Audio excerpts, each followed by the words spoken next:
Boss, lahat po walang babayaran basta complete requirements lang. Ayan, maraming salamat po sa napakagandang tanong mo, Sir Jerome. Ayan, ang tanong po ni Sir Jerome ay about po dun sa promo natin ngayon na free 2,000 top up at free Joyride uniform. Wala po kayong babayaran pag kayo po ay pumunta po sa ating mga Joyride office kahit saan po, kung saan kayo mas malapit.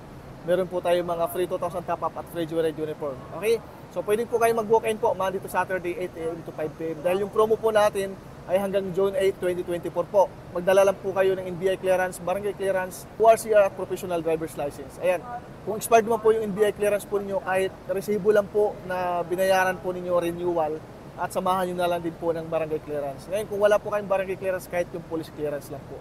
At kung meron po kayong lumang NBI, mas maganda madala nyo po yung lumang NBI po ninyo. Okay? Welcome po ang lahat dito. Saan nga ba yung mga Joyride office natin? Meron tayong Joyride office dito sa main office sa may Antipolo. Meron din tayong Joyride office sa may Manila po. Meron din tayong Joyride office sa may Vista Mall, second floor parking building. At meron din tayong Joyride office sa may Vista Mall, Las Piñas, third floor building kung ikaw ay taga-South. So good na, hanggat may pagkakataon pa. At welcome po kayo sa Joyride MC Taxi. Kung meron pong galing sa ibang MC Taxi platform, kung ayaw nyo na po sa pinanggalingan nyo at gusto nyo mag-apply sa Joyride MC Taxi, please lang kung kayo ay mag-walk-in kahit sa ang Joyride office po natin, ay wag na po tayo magsuot ng uniform po natin sa ibang platform. Bilang respeto na lang din po sa pinanggalingan po ninyo. Kita-kits po tayo sa Joyride office mga idolo. Ingat po kayo lagi sa biyahe.